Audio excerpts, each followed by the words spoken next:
고린도후서 1장 12절로 20절까지 있는 말씀입니다. 자, 찾으신 줄 알고 제가 봉독하도록 하겠습니다. 우리가 세상에서 특별히 너희에 대하여 하나님의 거룩함과 진실함으로 행하되 육체의 지혜로 하지 아니하고 하나님의 은혜로 행함은 우리 양심이 증언하는 바니 이것이 우리의 자랑이라. 오직 너희가 읽고 아는 것 외에 우리가 다른 것을 쓰지 아니하노니 너희가 완전히 알기를 내가 바라는 것은 너희가 우리를 부분적으로 알았으나 우리 주 예수의 날에는 너희가 우리의 자랑이 되고 우리가 너희의 자랑이 되는 그것이라.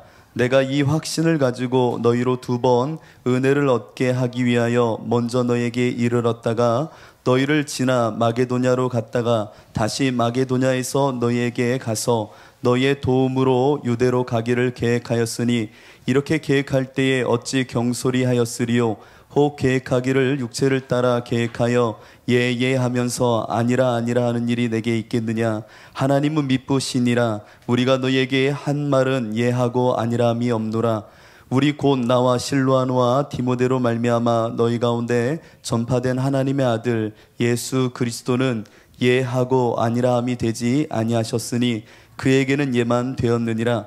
하나님의 약속은 얼마든지 그리스도 안에서 예가 되니 그런즉 그로 말미암아 우리가 아멘하여 하나님께 영광을 돌리게 되느니라. 아멘. 가정의 달을 맞이하여서 우리 영어 뮤지컬부에서 부활의 주님을 찬양하고 몸짓으로 하나님께 영광 돌리는 이 모든 시간을 드린 것 같습니다. 수고한 우리 이해남 부장선생님, 그리고 담당 전사님이신 김효정 전사님, 그리고 모든 영어부, 그리고 섬기는 선생님들께 감사드립니다. 우리 박수 한 번 더 할까요? 네. 오늘은 고린도후서에 있는 말씀 통해서 은혜의 가정이라는 말씀 제목 갖고 간략히 하나님의 말씀 나누려고 합니다. 예수님 안에서 자녀가 부모님의 자랑이 되고 부모가 자녀의 자랑이 된다면 얼마나 행복할까요? 사실 오늘 고린도후서에 있는 본문은 가정에 대해서 말하는 본문은 아닙니다. 고린도 교회가 바울에 대하여 오해하고 있고 때로는 피폐한 생각 속에 바울을 비난할 때에 바울이 저들과의 온전한 관계에 그 관계의 열쇠를 하나 소개하는 글이 고린도후서의 내용이기도 합니다. 무너졌던 그 관계, 붕괴되어져 가는 교회의 그 온전함을 살리고자 하나의 키를 들었는데 그것이 바로 하나님의 은혜의 열쇠였습니다. 육체로부터 오는 지혜로 파탄되어져 가는 관계를 세우는 것이 아니라 하나님의 은혜의 열쇠로 그 온전함을 세우더라는 겁니다. 그래서 우리 가정 안에 하나님이 주시는 온전함을 위해서 오늘 바울이 그의 모든 교회를 향한 온전함에 열쇠 삼았던 그 대원칙을 오늘 이 시간 우리가 마음에 새긴다면 우리 안에 가정의 온전함이 다시 한번 세워지리라 확신합니다. 오늘날 부모님들에게 필요한 것이 무엇일까? 곰곰이 참 묵상을 많이 하는 가운데 저한테 주셨던 말씀이 오늘 바울의 대원칙이었습니다. 그건 바로 예와 아니오의 인생이 아니라 부모에게 먼저 필요한 것은 아멘의 은혜라는 겁니다. 세상 모든 부모들은 사랑하는 자녀들이 출생함과 함께 다음 사실을 가르칩니다. 그게 바로 예와 아니오입니다. 예와 아니오. 아이가 태어나면서부터 죽을 때까지 부모님들은 예와 아니오를 가르칩니다. 발뺌하셔도 소용없습니다. 모두가 예와 아니오를 가르칩니다. 태어나면 뭘 가르칩니까? 맘마 먹어도 된다는 거죠. 지지 건들지 말라는 거죠. 그러니까 금기와 허락되어지는 것, 예와 아니오를 끊임없이 아이들에게 가르칩니다. 맘마 먹어도 되는 것, 지지 건드려서도 안 되고 행해서도 안 되는 것, 뭐 만질 때면 지지 하지 말라는 얘기죠. 끊임없이 예와 아니오를 가르치는 것이 부모입니다. 엄마와 부모의 관계에서 이 엄마와 아빠는 끊임없이 자녀가 자라남에 따라서 예와 아니오를 더 구체화하고 세분화합니다. 더 구체적으로 맘마를 말하고 더 구체적으로 지지를 말하죠. 되고 안 되고를 끊임없이 말한다는 겁니다. 이렇게 되고 안 되고의 첫 시발점은 사실 사랑이었습니다. 그런데 사랑이 조금씩 소멸되어짐에 따라서 남는 것은 금기만 남더라는 겁니다. 하면 안 되고 하면 되고. 이 끊임없이 예와 아니오의 이 정죄의 화살처럼 부모들은 어느 틈엔가 가정에서 자녀들에게 율법의 정죄와 같이 오늘 본문이 말하는 것처럼 육체의 지혜를 따라서 끊임없이 예와 아니오를 가르칩니다. 그런데 부모의 예와 아니오는 누가 가르쳐 준 것일까요? 그것도 그 위에 부모가 예와 아니오, 맘마지지로부터 가르쳤을 겁니다. 인생은 끊임없이 이와 같이 기원적으로 올라가면 원죄성, 선악과의 그 금단의 열매를 따먹었던 그 죄성이 그 마음의 주인됨으로 하나님을 물리치고 그 자리에 자기가 올라서 자기의 관점과 생각으로 예와 아니오를 말하고 그 가운데 삶의 원칙과 방법을 말합니다. 이와 같이 살아가다 보니까 자녀에게 끊임없이 흘러가는 유전, 자녀에게 물려주는 것이 누구의 유전일까요? 우리 인생의 본래적인 악함, 선악과의 그 유전이 아이들에게 끊임없이 유전되어집니다. 예와 아니오, 끊임없이 예와 아니오의 육체의 지혜 속에 그 아이들을 양육합니다. 오늘 본문을 보면은 처음 고린도 교회에 방문하였다가 마게도냐로 갔다가 다시 고린도 교회로 갈 계획을 갖고 있었던 사람이 바울이었습니다. 그런데 이 바울이 그 여정을 다시금 취소하고 새롭게 짜게 됩니다. 이렇게 짤 때에 사람이 말하는 예와 아니오의 세상의 지혜로 내가 이렇게 변심하여 계획한 것이 아니라는 겁니다. 내가 고린도 교회야 나를 자꾸만 오해하는데 내가 너희를 무시한 것이 아니라 나는 오직 하나님의 은혜의 법 안에서 주시는 마음을 따라 내가 계획한 것이지 내 개인적인 그 마음의 변심과 변동과 마음의 요동함 때문에 계획을 이랬다 저랬다 하는 사람이 아니라는 겁니다. 이것을 이해해달라는 겁니다. 내가 모든 사역의 대원칙은 교회와의 관계의 핵심은 사람의 지혜로 예 아니오, 내가 주인이 되어 예 아니오를 판단하면서 살아가는 것이 아니라 그리스도 안에서 오직 예가 되시는 그 예수님 안에 나는 아멘하여 영광 돌리는 그 은혜의 법, 예와 아니오가 아닌 오직 예만 되시는 예수 안에서 그분의 마음을 따라 그분이 가르침을 따라 나는 살아가고 있다는 겁니다. 우리 가정의 원칙은 무엇입니까? 예와 아니오 아닙니까? 자녀를 향하여 내가 가르치는 것이 어느 틈엔가 은혜의 지혜가 아니라 끊임없이 율법에 파괴하고 무너뜨리는 정죄의 그 화살처럼 끊임없이 자녀를 향하여 예와 아니오를 가르치고 있다면 우리는 오늘 고린도 교회가 어떻게 보면은 관계가 어그러졌던 그 모습을 답습하는지도 모릅니다. 이와 같은 상황에서 바울은 끊임없이 예수 그리스도 안에서 오직 예가 되시는 그 예수님을 붙잡고 나눔이 아니라 갈등이 아니라 분열 속에 파괴시키고 넘어뜨리고 정죄하는 율법의 신앙이 아니라 품어내며 그 안에서 하나님의 사랑의 은혜를 드러내려고 하는 그 방법을 따라 모든 것을 품으며 그들을 살리는 방법으로 일으켜 세웠다는 겁니다. 우리 가정은 예와 아니오가 있어서는 안 됩니다. 오직 예수님 안에서 아멘하여 영광을 돌리는 모습이 있어야 된다는 겁니다. 육체를 따라 계획하는 삶은요, 세상으로부터 온 권세를 힘입어 율법적인 정죄와 무너뜨림과 파괴를 일삼습니다. 우리 부모님들이 예와 아니오를 어디로부터 힘을 얻어서 그 자녀들에게 강압적으로 말합니까? 스스로의 권세, 스스로의 권위, 이것을 갖고 자녀들에게 예와 아니오로 저들을 구별하고 저들을 정죄합니다. 이 정죄의 신앙에 묶여있는 아이들의 인생은 고스란히 정죄되어진 그 사망의 권세 아래 살아갈 수밖에 없습니다. 맞는 얘기지만 그 아이들에게는 예와 아니오의 구별 속에 처참히 파괴되어지고 무너지는 경험을 하고 있다는 겁니다.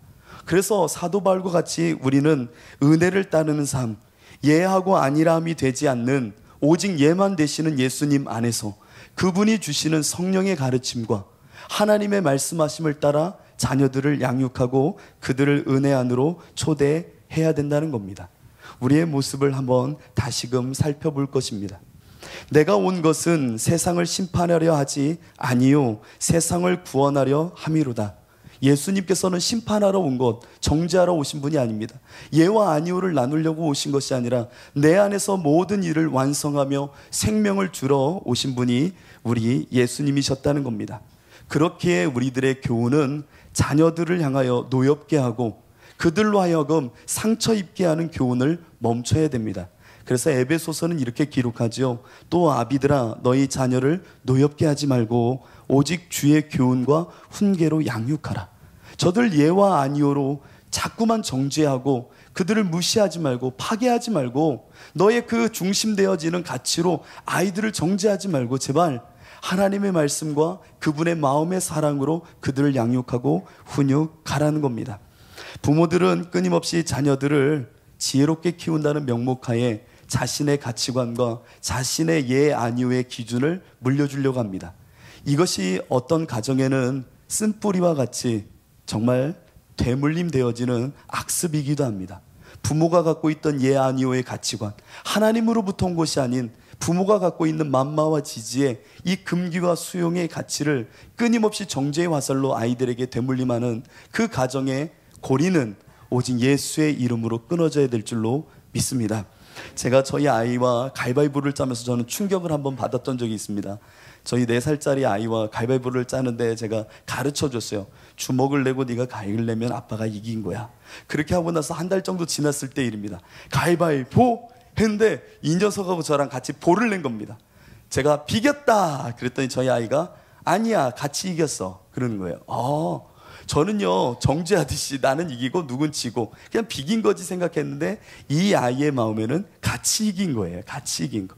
근데 저는 늘 내가 이겼어 비겼네 다시 해야지. 그러면 비기면 다시 하는 것이 아니라 같이 이겼으니까 끝나면 되는 건데 저는요 나도 모르게 예 아니오에 묶여서 그냥 나도 모르게 그렇게 아이를 대하고 있더라는 겁니다. 우리의 모습은 이와 같지 않습니까?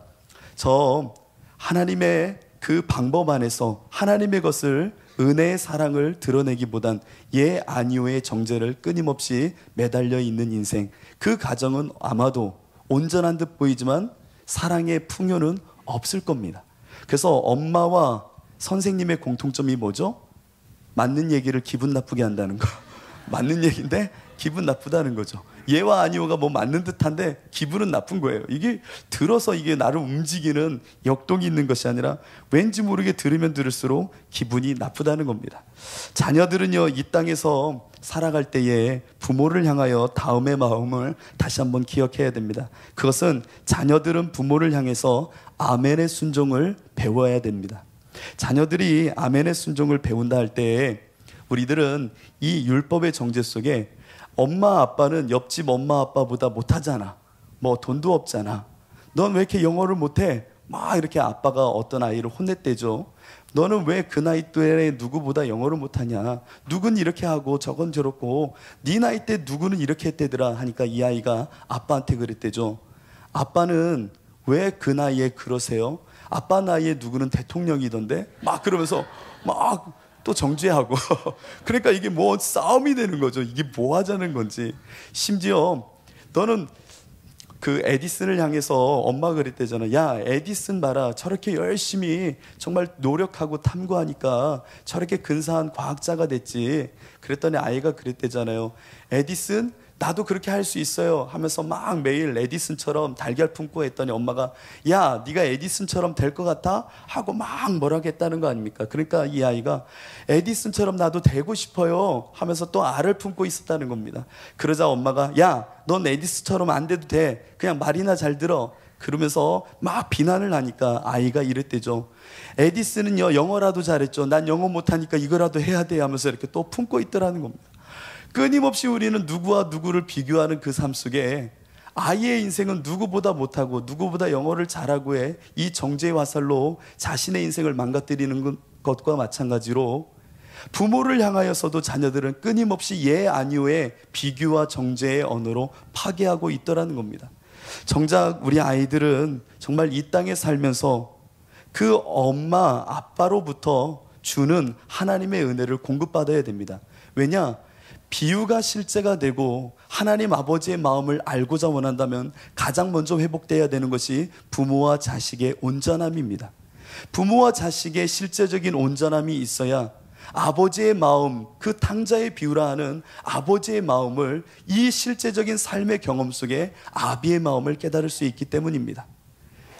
드라크마, 양과 드라크마의 비유에 이어 예수님은 다음 비유, 바로 두 아들 중에 한 아들을 잃었던 아비의 비유를 하셨던 적이 있습니다.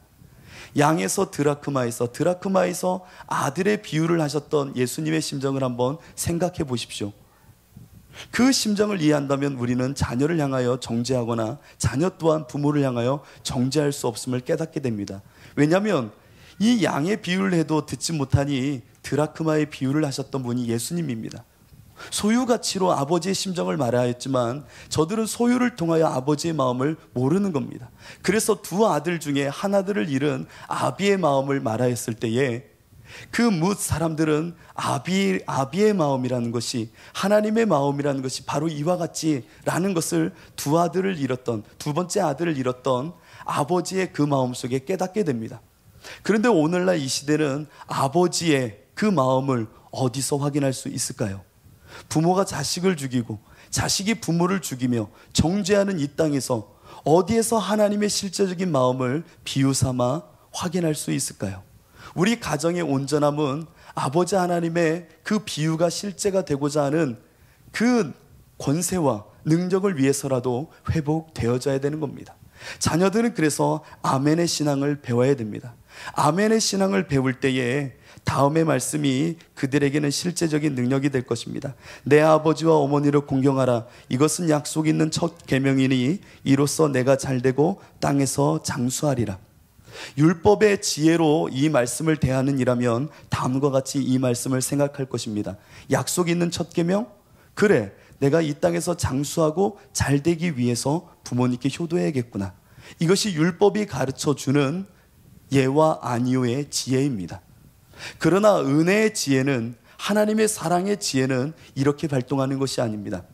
내가 무엇을 얻고자 어미를 사랑하고 아버지를 공경하는 것이 아니라 내 모든 진정과 뜻을 다하여 엄마와 아버지를 사랑하는 내 모습을 갖추는 것, 그것이 진정으로 내 안에 먼저 일어나는 것이 하나님을 향한 은혜의 사랑일 것입니다. 그런데 많은 이들은 예와 아니오의 율법적 신앙에서 내 의를 통하여 무언가 얻고자 부모를 사랑하는 법을 배우고 있더라는 겁니다. 우리는 자녀들에게 순전한 부모를 향한 사랑의 아멘을 가르치고 자녀는 이 아멘의 신앙을 가질 필요가 있습니다. 그런 의미에서 시편 131편의 비유를 우리 마지막으로 기억했으면 좋겠습니다. 실로 내가 내 영혼으로 고요하고 평온하게 하기를 젖된 아이가 그의 어머니 품에 있음 같게 하였나니 내 영혼이 젖된 아이와 같도다. 이스라엘아, 지금부터 영원까지 여호와를 바랄지어다. 젖을 땐 아이가 더 이상 젖이라는 어머니로부터 취할 수 있는 소유 때문에 어머니를 찾아 울어대지 않고 더 크고 깊은 어머니의 품 안으로, 어머니가 내 옆에 있다는 그 한 가지 사실만으로도 최고의 고요함과 평온을 누렸던 이 비유가 우리 안에 실현되어야 됩니다. 어미가 주는 젖 때문에 어머니를 공경하는 것이 아니라 젖된 아이가 어머니 품 안에 있을 때에 그 엄마가 옆에 있다는 그 한 사실만으로도 만족할 수 있는 부모와 자식의 관계, 이 관계가 사랑으로부터 울려 퍼지는 관계일 것입니다. 어떤 부모님은 사랑하는 자녀의 전화를 기다리지 못하고 그 자녀의 전화를 두려워한다고 합니다. 자녀의 이름이 딱 뜨면 두렵기 시작하대요. 왜냐하면 반갑기보다 왜 또 얼마 달라고 전화 지금 또 이런 마음을 막 갖는다고 하죠. 자녀를 향한 부모의 이런 마음, 부모님의 전화가 딱 올 때면 자녀들이 야, 우리 엄마가 왜 또 전화했지? 또 나 어디 있나 확인하려고 그러는 거 아니야? 하면서 전화를 받지 않는 이런 모습들, 언제부턴가 우리 믿는 가정 안에도 이런 모습이 많죠. 왜냐하면 율법의 지혜로부터 아이들을 양육하고 자녀 또한 율법의 그 정죄함 속에 부모를 바라보고 있기 때문입니다. 이제 우리 안에 회복되어야 되는 것은 그리스도 안에서 예만 되는 신앙, 오직 예수 안에서 예함으로 아멘으로 하나님께 영광 돌릴 수 있는, 오직 예수님이 호주 되어지시는, 주인 되어지는 사랑의 가정을 우리는 다시 한번 이룩해야 될 줄로 믿습니다. 이 시간 함께 찬송하고 기도했으면 좋겠습니다. 정결한 마음 주시옵소서. 우리 이 찬양 부르신 후에 우리 가정이 율법에 묶인 가정이 아니라 그리스도의 그 자기 비움의 십자가의 사랑, 예수님이 주인 되셔서 예만 있는 아멘으로 영광 돌리는 온전한 가정이 되게 하옵소서. 우리 이 마음으로 이 찬양 부르시고 잠시 기도한 후에 축도로 마치도록 하겠습니다.